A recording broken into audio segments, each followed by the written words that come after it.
Hello everyone, नमस्कार। Welcome back to YouTube channel Eduhearts judiciary. So Chhattisgarh civil जज के लिए एलआरसी का पार्ट सेकंड हमने कवर कर लिया था। आज हम अपने लेक्चर में पार्ट थर्ड देखेंगे। लेक्चर नंबर थर्ड, है ना। तो सेक्शन नंबर 27 से हम स्टार्ट करेंगे। 27 से हम लोग स्टार्ट करेंगे। चैप्टर नंबर रहेगा हमारा 4। अगर आप लोगों ने चैनल को अभी तक सब्सक्राइब नहीं करा है, सबसे पहली बात तो चैनल को सब्सक्राइब कर लीजिएगा, ताकि सारी लेक्चर की अपडेट्स आप तक टाइम टू टाइम पहुंच पाए, और अगर कोई लाइव क्लासेस रहती है तो आप अटेंड कर पाए और अपने डाउट्स क्लियर कर पाए। ठीक है ना। चलिए स्टार्ट करते हैं आज का सेक्शन नंबर 27 से। और अगर आप टेस्ट सीरीज देख रहे हैं छत्तीसगढ़ सिविल जज के लिए, तो लिंक आपको डिस्क्रिप्शन बॉक्स में मिल जाएगी, या फिर आप मुझसे कांटेक्ट कर सकते हैं 7987136444। व्हाट्सअप भी कर सकते हैं, फोन भी लगा सकते हैं। टेस्ट सीरीज आपको ऐप पे मिल जाएगी, आप प्ले स्टोर से ऐप डाउनलोड कर सकते हैं, नाम है एड्यूहर्ट्स। ठीक है, या फिर लिंक से डायरेक्टली ऐप पे पहुंच सकते हैं और इनरोल कर सकते हैं टेस्ट सीरीज में। हर एक्ट के इंडिविजुअल टेस्ट रहेंगे। किसी एक्ट में अगर छोटा एक्ट है तो 1 या 2 टेस्ट रहेंगे, बड़ा एक्ट है जैसे एलआरसी है तो 8 से लेके 10 टेस्ट तक उसमें आपको मिलेंगे। ठीक है ना। और जैसे ही ये सारे एक्ट्स के टेस्ट कंप्लीट हो जाते हैं तो आपको 10 एफएलटी प्रोवाइड कराई जाएगी। तो जल्दी से एनरोल कर लीजिए और अपनी प्रिपरेशन स्टार्ट करिए, ताकि आपका टाइमली रिवीजन भी हो जाए टेस्ट सीरीज के थ्रू। चलें स्टार्ट करते हैं सेक्शन नंबर 27, और इस चैप्टर का नाम है procedure of revenue officers and revenue courts. अब यहाँ पे पहले हमने अथॉरिटी सारी देख ली, उनके अपॉइंटमेंट्स देख लिए किस तरह से हो रहे हैं। अब हम देखेंगे कोर्ट्स और उनके प्रोसीजर, जो रेवेन्यू अथॉरिटीज हैं वो क्या प्रोसीजर फॉलो करेंगी, है ना। सबसे पहला हमारा place for holding inquiries. Jurisdiction की बात करी जा रही है बेसिकली। यहाँ पे देखा जाए तो क्या बोल रहा है, except for reasons to be record in writing, no revenue officer shall inquire into to hear any place outside limits. ठीक है, मैं थोड़ा जल्दी और शॉर्ट में पढ़ रहा हूँ, है ना। आप अपनी बैरक लेके बैठिएगा। तो कोई भी रेवेन्यू ऑफिसर है, नो रेवेन्यू ऑफिसर, जो भी उसके जुरिस्डिक्शन की प्लेस है, उसके आउटसाइड किसी तरह का कोई इंक्वायरी नहीं करेगा। ठीक, ये थी पहली बात जो हमने देख ली। एक्सेप्ट विथ परमिशन, अगर उसके पास में ऑथोरिटी है, परमिशन है, तो वो एक बार जा सकता है, रिटर्न परमिशन होगी तो, otherwise he is not at all allowed under this act. Provide that a sub divisional officer may inquire into. यहाँ पे अब प्रोविजो में एसडीओ की एक अलग से बात करी गई है। बाकी सारी रेवेन्यू अथॉरिटीज जो हैं इंक्लूडिंग कलेक्टर वगैरह सब, है ना, वो यहाँ पे आ गई। लेकिन एसडीओ के संबंध में एक अलग से बात करी गई है कि जिस डिस्ट्रिक्ट में वो पोस्टेड है, लास्ट लेक्चर में हमने देखा था डिस्ट्रिक्ट में बहुत सारे सब डिविजन होते हैं, है ना। और ये एसडीओ साहब जो हैं ये एक से ज्यादा सब डिवीजन के सब डिवीजन ऑफिसर बन सकते हैं, नियुक्त हो सकते हैं। मान लीजिए एक डिस्ट्रिक्ट में ABCD 4 सब डिविजन है और इनके पास में इसका जुरिस्डिक्शनल पावर है, तो यहाँ पे इस प्रोविजन में कहा गया है कि ये पूरे डिस्ट्रिक्ट में जाके इंक्वायरी कर सकते हैं, है ना, in relation to his case. बस इनको एग्जम्पशन एक प्रोवाइड करी गई है। क्लियर। चलो next, power to enter upon and survey land, section number 28। CrPC से मिलती जुलती पावर।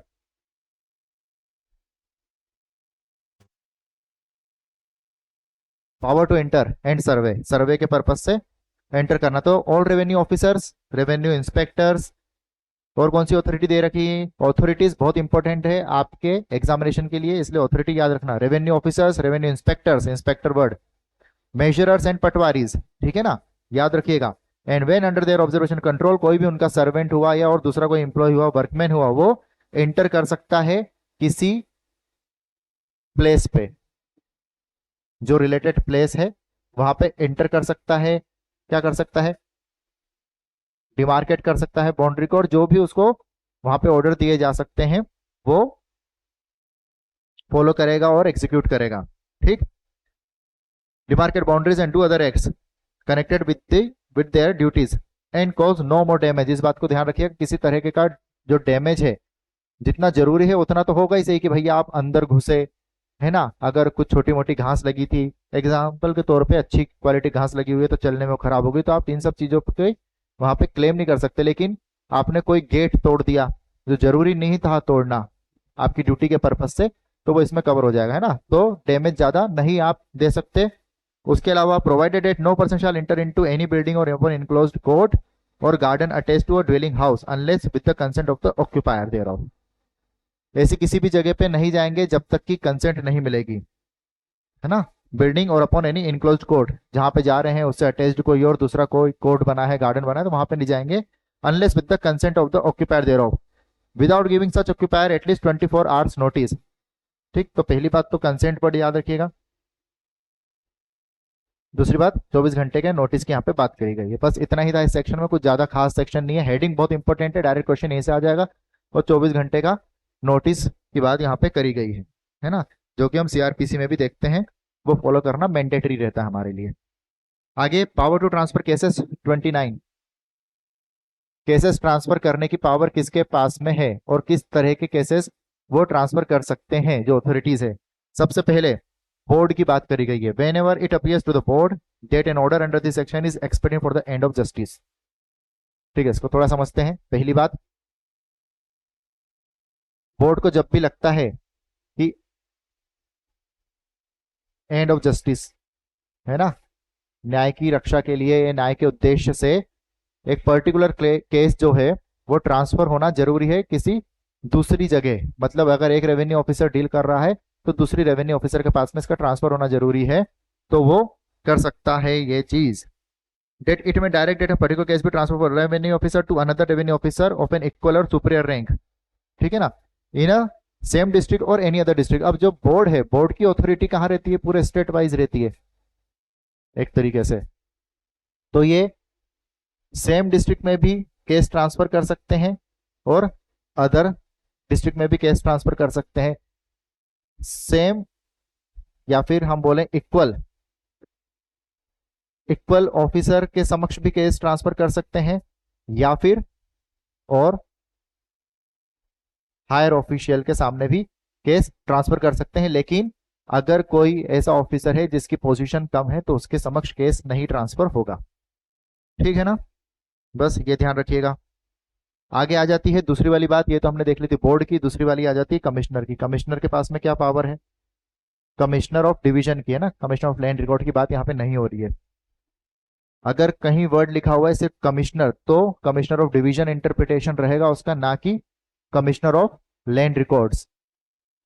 तो commissioner on an application made to him in this behalf में, ठीक है, सेम इसका भी अगर एंड ऑफ जस्टिस उद्देश्य है तो एक एप्लीकेशन पे, ये ऐसे ही कर सकते हैं, ओपिनियन इनका है, सो मोटो कर सकते हैं, लेकिन ये एक एप्लीकेशन के द्वारा होगा। एक अप्लाई करा है किसी पार्टी ने कि भैया हमको लगता है कि केस यहाँ से ट्रांसफर होना चाहिए, और उसको फिर लगता है, ओपिनियन है उसका, कि हाँ ढंग से इसका न्याय हो सके इस केस का, तो हमें ये केस ट्रांसफर करना चाहिए। तो कहाँ करेगा, अगेन इस transfer from a revenue officer to another revenue officer, एक रेवेन्यू ऑफिसर से another revenue officer of an equal or superior rank, जैसे हमने लास्ट में देखा, equal or superior rank in the same district or any any other district, है ना।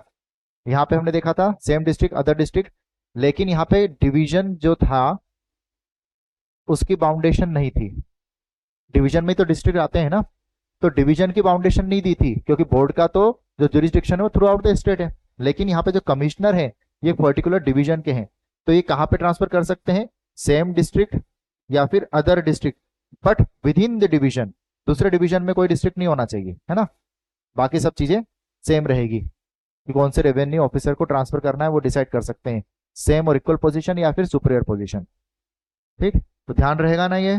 कोई doubt कोई कंफ्यूजन हो तो कमेंट बॉक्स में बताइएगा, और वीडियो को लाइक और शेयर जरूर करिएगा, है ना। सब्सक्राइब चैनल को जरूर करिएगा। चलें next, section number 30, power to transfer cases to and from subordinate. Again यहाँ पे सेक्शन नंबर 29 और 30, है ना, दोनों ही ट्रांसफर की बात कर रहे हैं। यहाँ पे क्या बोला गया है, इसको भी पहले लिख लें हम, ट्रांसफर, और शॉर्ट में लिख लो टू एंड फ्रॉम सबऑर्डिनेट्स। चलो, यहाँ पे दो अथॉरिटी प्रोवाइड करी गई हैं। सबसे पहले तो वो आपको टिक मार्क करनी है या फिर याद रखनी है, एग्जामिनेशन में यहीं से क्वेश्चन आते हैं। अ कलेक्टर और अ सब डिविजनल ऑफिसर और एनी, बस दो ही, बाकी ओमिट हो गया है। तो पहला हो गया आपका कलेक्टर या फिर सब डिविजनल ऑफिसर, है ना, दो अथॉरिटीज हैं। मैं make over case or classes of case arising under the provision of this code or any amendment from a decision of his own file to any, short में समझते हैं। कलेक्टर और SDO को पावर है कि अगर वो कोई केस हिमसेल्फ मतलब सेल्फ देख रहे हैं तो उसको ट्रांसफर कर सकते हैं किसी रेवेन्यू ऑफिसर को जो कि उनसे सबऑर्डिनेट हो, पहली बात, है ना। या फिर विड्रॉ कर सकते हैं किसी केस को, ये हो गया पहला कंडीशन। दूसरी कंडीशन हो गई विड्रॉ की। अगर कोई सबऑर्डिनेट रेवेन्यू ऑफिसर कोई केस देख रहा है और उनको लगता है कि ये केस को हमको देखना चाहिए, है ना, तो ये विड्रॉ कर सकते हैं और केस को अगेन हिमसेल्फ या देमसेल्फ, देमसेल्फ नहीं होगा, एक ही देखेगा, या तो एसडीओ देखेगा, कलेक्टर देखेगा, तो वो खुद देख सकते हैं या फिर रिफर कर सकते हैं किसी दूसरे रेवेन्यू ऑफिसर को। इन शॉर्ट ये सेक्शन ये बात कर रहा है, आप पूरा पढ़ लीजिएगा इसको, है ना। आगे सब सेक्शन 2 इसका क्या बोलता है, कमिश्नर, कलेक्टर, सब डिविजनल ऑफिसर और तहसीलदार, चार अथॉरिटीज यहाँ पे सब सेक्शन 2 में दे रखी है। सब सेक्शन 1 में दो अथॉरिटीज हैं, ठीक है। तो कमिश्नर, कलेक्टर, एसडीओ या तहसीलदार में make over for inquiry, make over मतलब देना, ट्रांसफर करना, है ना। And report any case or class of case under the provision of this code or any document enforce from his own file to any revenue officer subordinate to it. Sub section 2 में चार authority कर दी, बात same ही कर दी है कि अपने से जो सबऑर्डिनेट रहेगा उसको ट्रांसफर करने का, मेक ओवर मतलब ट्रांसफर करने का अधिकार यहाँ पे सब सेक्शन 2 में उन चार अथॉरिटीज को दे रखा है। चलिए, conferral of status of courts on board and revenue officers, conferral of status on courts on board and revenue officers, क्या मतलब इसका,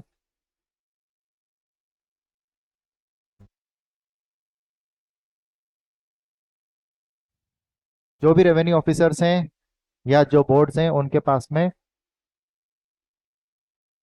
जो कोर्ट्स हैं उनका स्टेटस रहेगा, उनको कोर्ट समझा जाएगा, है ना। जनरली यही बात है। तो board or revenue officer while exercising power under this code or any other enactment क्या होगा, to inquire into decide any question rising for determination between the state government. किस तरह के केस देखेंगे, एक ये भी बात यहाँ पे करी गई है, स्टेट गवर्नमेंट और पर्सन या फिर बिटवीन पर्सन टू पर्सन, है ना। इन दो तरह के केसेस यहाँ पे रहेंगे।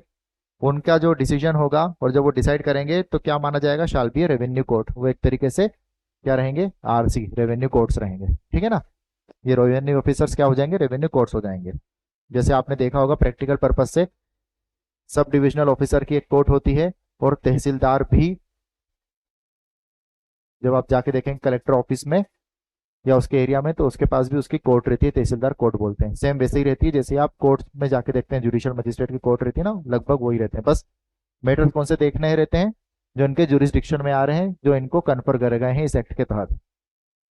चलिए आगे, inherent power of revenue code, section number 32 क्या बोल रहा है, इनहेरेंट पावर की बात कर रहा है। इंडेक्स याद रख लेना, बहुत हो जाएगा आपके लिए। Nothing in this code shall be deemed to limit or otherwise affect the inherent power of revenue code to make such order as it may necessary for the end of justice to prevent the abuse of, ठीक है। कुछ भी इस act में ऐसा नहीं समझा जाएगा कि जो कोर्ट्स है उनकी पावर लिमिट करी गई है किसी भी तरीके से, to protect the abuse of process of court or end of justice, है ना। तो ये चीजें याद रखिएगा अगर इसमें देखा जाए तो, एंड ऑफ जस्टिस वर्ड और abuse of process of law. Prelims में यहां से भी कभी कभी कभी कभी रेयरेस्ट ऑफ रेयर वाली जो बात है वो यहाँ पे अप्लीकेबल हो सकती है आपकी, कभी कभी यहाँ से भी क्वेश्चन पूछ ले जाएंगे, अदरवाइज इंडेक्स से ही सीधे आ जाएगा। Section number 33, power of revenue officer to require attendance of person and production of document. Revenue officers की पावर बताई गई है सेक्शन नंबर 33 में कि अगर आपके पास में कोई डॉक्यूमेंट्स है तो आप ऑफिसर्स के समक्ष मतलब कोर्ट के समक्ष उसको प्रस्तुत करें, या फिर अगर कोई विटनेसेस हैं, पर्संस हैं, उनकी अटेंडेंस रिक्वायर करने की पावर यहाँ पे दी गई है ना। तो कोई बहुत ज्यादा चीजें नहीं है। Take evidence, summon any person attendance he consider necessary, examine as a party or evidence as a witness, है ना। एज अ पार्टी एग्जामिनेशन करने की या विटनेस देने के लिए किसी भी इंसान को वो समन कर सकते हैं, बुला सकते हैं। ठीक, तो कोई खास बात इसमें नहीं दी गई है। सब सेक्शन 2 क्या बोलता है, no person shall be ordered. हाँ, अब ये एक देख लेते हैं। सब सेक्शन 2 काय का देख रहे हैं हम, सेक्शन नंबर 33 का। ये क्या बोलता है कि कोई भी व्यक्ति को तब तक नहीं बुलाया जाएगा जब तक कि उसका जो निवास है, जो रेसिडेंस है, वो कितनी सीमा में आता है जुरिस्डिक्शन के, जो रेवेन्यू ऑफिसर है या कोर्ट है उसकी जो जुरिस्डिक्शन है उसकी सीमा में वो रहता है कि नहीं रहता है, या कितना डिस्टेंस उसका रेसिडेंस का उस सीमा से। तो within the limits of the tehsil if the revenue officer acting as a revenue court is a naib tehsildar, है ना। सबसे पहली बात, अगर नायब तहसीलदार है, जो कोर्ट ने बुलाया है, वो जो अथॉरिटी वो नायब तहसीलदार की है, तो तहसील की लिमिट में रहना जरूरी है। अगर बाहर रह रहा है तहसील से बाहर तो उसको नहीं बुलाया जा सकता। And in the case of any other revenue officer with in the local limits of jurisdiction, और अगर कोई रेवेन्यू ऑफिसर है तो उसके लोकल लिमिट्स में उसको रहना जरूरी है। कलेक्टर है तो डिस्ट्रिक्ट में रहना जरूरी है, एसडीओ है तो उसके जुरिस्डिक्शन में रहना जरूरी है, सब डिवीजन के। इस तरह से यहाँ पे बात करी गई है। ठीक, ये तो सिंपल था। आगे, without such limit but it place less than 50। ठीक है, लेकिन अगर इस लिमिट के बाहर है, outside,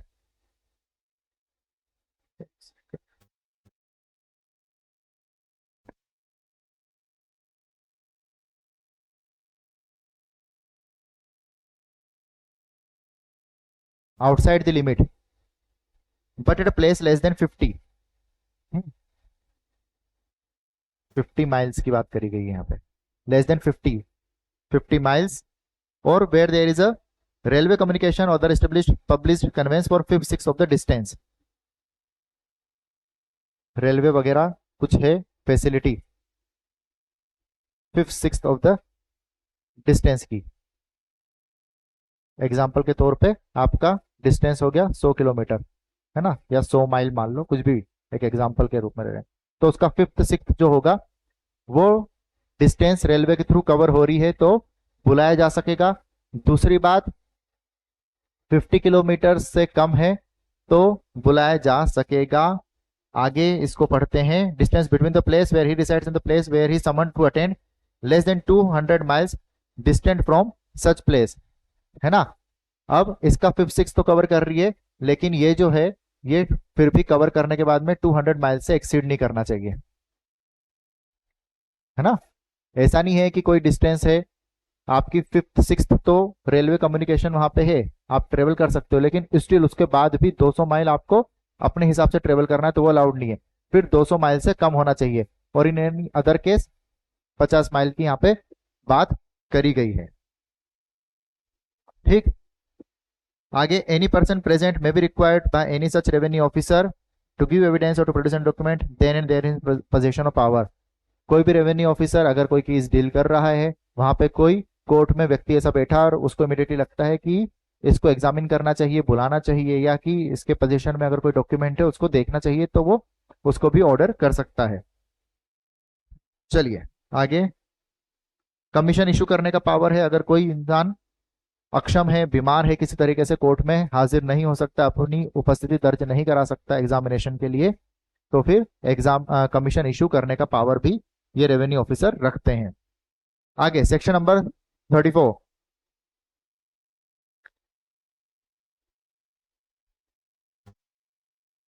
compelling attendance. Section number 34, compel कर सकता है। अगर किसी को समन करा है एज अ विटनेस और वो नहीं आया है तो क्या होगा, summon to attend as a witness or produce any document fail कर जाता है तो क्या होगा, the officer by whom the summon has been issued under section 33, जिस ऑफिसर के थ्रू समन इशू हुआ है अंडर सेक्शन 33, वो क्या करेगा, issue a bailable warrant of arrest. पहली बात, bailable warrant of arrest issue कर देगा। दूसरा, order him to furnish security for appearance, और तीसरी, impose upon him a fine not exceeding 1000 rupees. ये तीनों ही बातें ध्यान रखना, एग्जामिनेशन में इस टाइप के क्वेश्चन पहले भी पूछे गए हैं। सबसे पहले बेलेबल वारंट, BW, है ना, बेलेबल वारंट ऑफ अरेस्ट। दूसरी बात, सिक्योरिटी फॉर अपीयरेंस, है ना, सिक्योरिटी फॉर अपीयरेंस कि आप नेक्स्ट हियरिंग में आएंगे, प्रस्तुत होंगे, उसके लिए सिक्योरिटी फर्निश करे। तीसरी बात है fine not exceeding 1000 rupees, fine लगा सकता है 1000 रुपीज तक के लिए, अप टू 1000 रुपीज, है ना। इन तीनों के मोड में वो कंपेल कर सकता है हाजिर होने के लिए या फिर डॉक्यूमेंट प्रोड्यूस करने के लिए। Section number 35, hearing in absence of party. Hearing in absence, अगर किसी विटनेस को एग्जामिनेशन के लिए बुलाया गया है या डॉक्यूमेंट्स प्रोड्यूस करने के लिए बुलाया गया है और वो हाजिर नहीं होता उस दिन, तो क्या होगा? कार्रवाई रोक दी जाएगी क्या? नहीं, कार्रवाई चलेगी। और किस तरह से चलेगी सेक्शन 35 में बताया गया है, और क्या कंडीशंस हैं उसमें क्या होगा वो भी बताया गया है। सबसे पहली कंडीशन, जो भी डेट फिक्स करी गई है उस डेट को जिस पार्टी को नोटिस सर्व करना थे अपोजिट पार्टी के लिए, वो पार्टी फेल हो गई, मतलब उसने नोटिस सर्व नहीं करे, तो सामने वाली जो पार्टी है उस तक बात ही नहीं पहुंची। अब बात जब पहुंची नहीं कि मुझे बुलाया गया है, तो वो हाजिर कैसे हो? पहली बात तो ये है ना। नोट सर्व हुए, फेल हो गया, किस कारणवश से? फी पेमेंट नहीं करी गई या और कुछ भी, तो फिर क्या होगा? क्या लिखिए, this may be dismissed in default of payment of such process fee, है ना, तो ये डिसमिस हो जाएगा। दूसरी वाला पॉइंट जो ये तो सर्व हो गए हैं, है ना, ये सर्व हो गए हैं, लेकिन फिर भी वो सर्व होने के बाद में क्या हुआ है? आया नहीं है, तो again may be dismissed in default as the case में भी, है ना। यहाँ पे भी अगर कोई प्रोसेस फी वगैरह लगी है तो उसके साथ में, और यहाँ पे डिसमिस्ड। तीसरा, the party against whom an order is passed, अब यहाँ पे डिसमिस्ड हो गया और कोई ऑर्डर निकाल दिया, एक्स पार्टी ऑर्डर हो गया, यहाँ पे एक्स पार्टी ऑर्डर हो गया, कुछ भी हो गया, है ना, कुछ भी मान लेते हैं, यहाँ पे तो डिसमिस्ड ही हो जाएगा, यहाँ पे एक्स पार्टी ऑर्डर होने की संभावना पूरी पूरी बनती है। अब हो गया, और सामने वाली जो अपोजिट पार्टी है वो पहले केस में बोलती है कि भैया मुझे पता ही नहीं था, दूसरे केस में बोलती है कि मुझे प्रॉपर टाइम नहीं मिला है, कोई भी अपनी बात की मैं बीमार था फलाना ढिमकाना, कोई भी बात ऐसी बोलती है, तो क्या होगा? बोलने के लिए सबसे पहले 30 दिन के अंदर अंदर आपको जो ऑर्डर आया है आपके अगेंस्ट में 30 डेज के अंदर अंदर आपको अप्लीकेशन फाइल करनी पड़ेगी अलॉन्ग विथ एफिडेविट, है ना, एफिडेविट के साथ में अप्लीकेशन फाइल करनी पड़ेगी सेट असाइड के ऑर्डर के लिए, जो ऑर्डर आया है उसका सेट असाइड करने के लिए, है ना। उसके बाद में ही आगे आपकी बात सुनी जाएगी।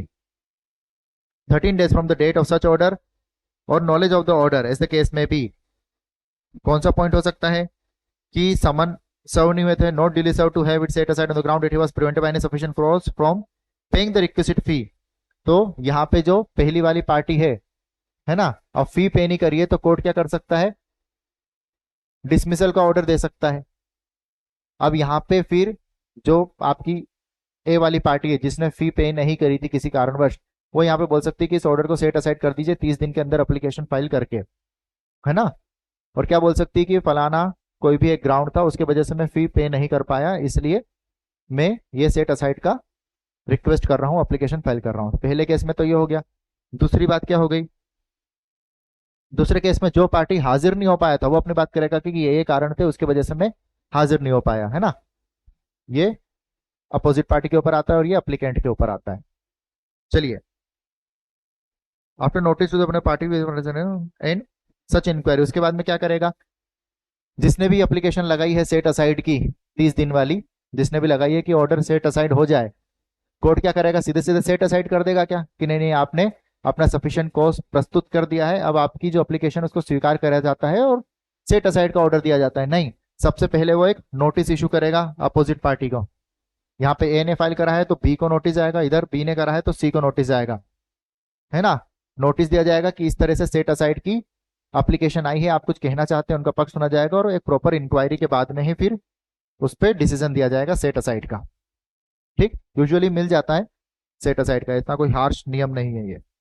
आगे, where an application filed under subsection 3 is rejected, the party aggrieved may file an appeal, ठीक है। अब ये अगर रिजेक्ट हो गई सेट असाइड वाली बात, एप्लीकेशन रिजेक्ट हो गई, तो एक ही ऑप्शन बचता है उसके पास में अपील फाइल करने का। जो भी कॉम्पिटेंट अथॉरिटी है उसके समक्ष। ओरिजिनल जहां पे अपील जाएगी वहां पे वो अपील फाइल कर सकती है party. Except is provide in subsection 4 or except where a case of proceeding before any revenue decide merit no appeal shall lie from an order passed under this section. ठीक है भैया, क्या बोलता है इस के तहत जब वो रिजेक्ट होती है इस कारण के अलावा या फिर केस डिसाइड मेरिट पे। पहला कारण क्या था आपका? रिजेक्शन, है ना। सबसेक्शन 5 में पहला कारण लिखा है rejection, where a case of procedure has been decided on merits. नहीं, पहले तो था सबसेक्शन 4 का जो कि रिजेक्शन, और दूसरा except where a case or proceeding before revenue officer has been decided on merits. और अगर ये मेरिट पे डिसीजन की बात इसमें करी गई है, अगर ये दोनों चीजें नहीं होती हैं तो फिर क्या होगा? No appeal can be filed, appeal file नहीं होगी।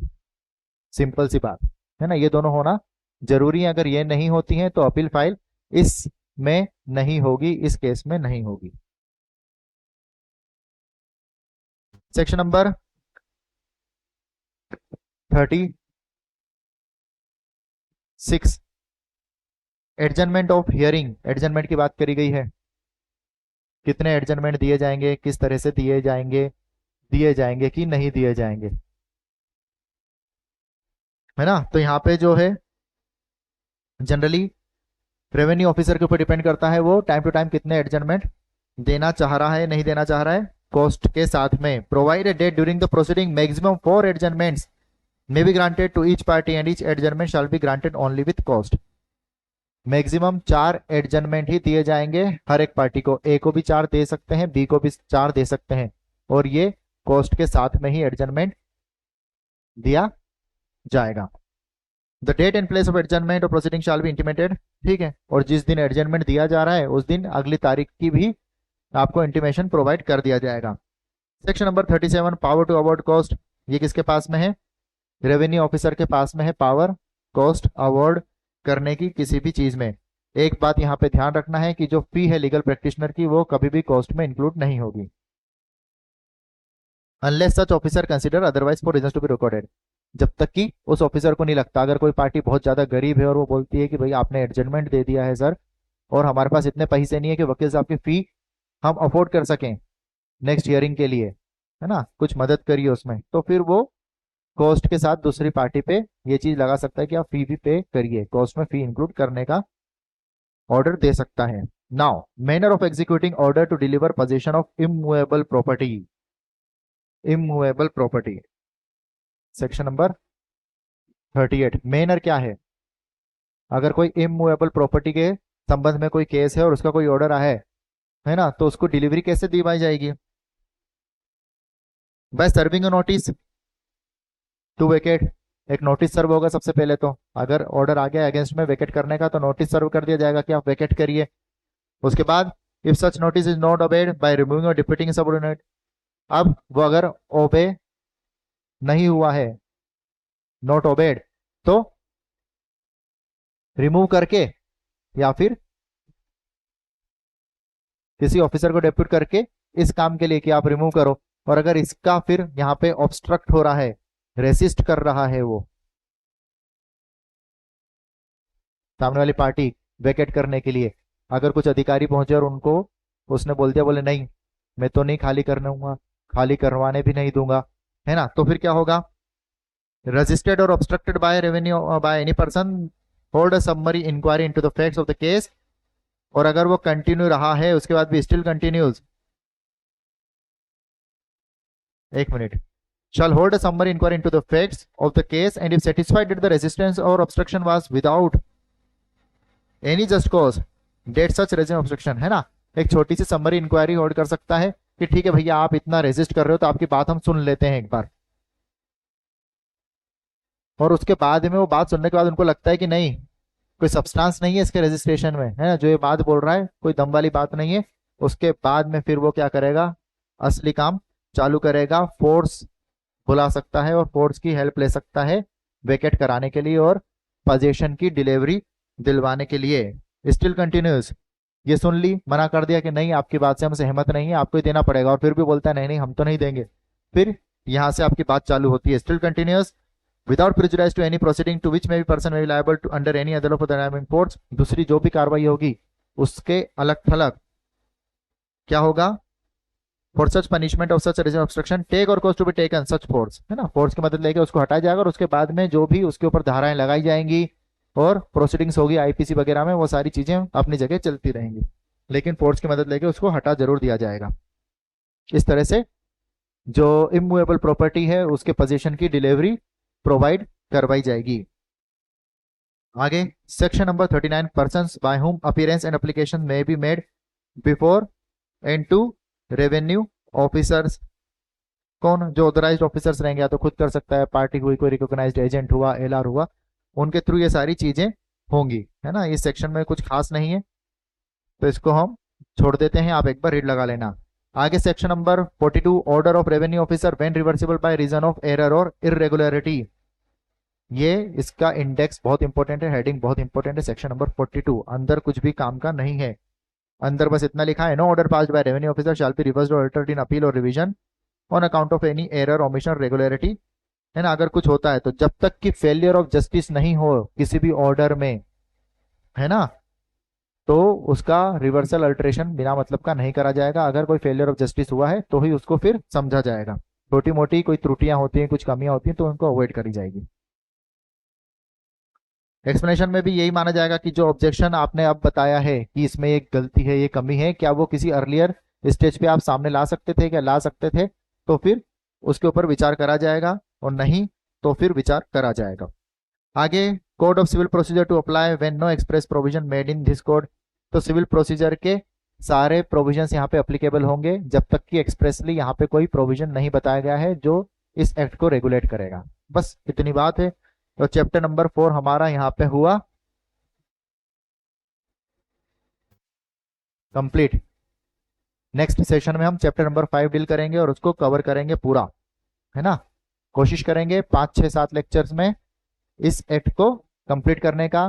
साइड बाय साइड में इसके टेस्ट भी अपडेट करते जाऊंगा। आप टेस्ट सीरीज एनरोल कर सकते हो, टेस्ट अटेम्प्ट कर सकते हैं। एक्साइज एक्ट के सारे टेस्ट आ गए हैं, रेंट कंट्रोल एक्ट के आ गए हैं, इसके भी आ जाएंगे, और बहुत ही जल्दी आपके सामने मेजर एक्ट्स के भी टेस्ट आ जाएंगे।